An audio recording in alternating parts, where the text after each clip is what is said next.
Hi, I'm Chris Gasper, and this is Globe 10.0, joined today by Joe Sullivan. This is obviously the Bruins Stanley Cup Championship edition of Globe 10.0. Where would the Bruins be without Tim Thomas? It's amazing to think that last spring, most people were trying to get rid of this guy. He was on the trading block. Let's get rid of his $5 million salary. He was coming off the hip surgery. Tuukka Rask. It was Tuukka time. Not anymore. They're definitely not winning this cup without Tim Thomas. This might be the best $5 million Jeremy Jacobs has ever spent, Joe. Oh, it's really true. And I'll tell you where they'd be, Chris. They'd be clean-shaven on the golf course if it wasn't for Tim Thomas. Good. And it's, look, this is a guy who, as you mentioned, that people had no use for a year ago. And really, it was all injury-related because he had the great season 2 seasons ago when he won. He was Vezina winner. Yeah, exactly. So the injury is what did him in, and he was back to himself this year. In fact, he was beyond himself. What an incredible performance by him.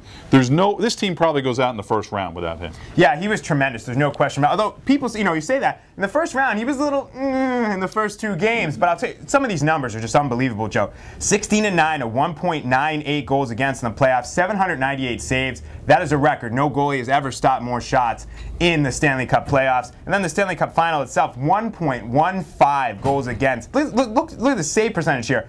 .967. That's incredible. His numbers. I mean, and against the best offensive team in hockey in the Stanley Cup final. Scored the most goals. He was the star. You know, we look at this Bruins team. You say, who are the stars on this team? It was clearly Tim Thomas. He's kind of the Tom Brady figure of this run and of this team. He is a star, and to think that, you know, a year ago people were talking about getting rid of him. What a redemption. So now what redemption we're waiting for next in Boston sports? John Lackey winning 3 games in the World Series. That's what's next, Chris. See, the one thing is, Joe, Thomas had the track record with the Vezina and then the injury, as you said. That's what did him in. I don't know what John Lackey's track record is at this point, but you know what? The Bruins won the Stanley Cup. Anything's possible. Good luck, John.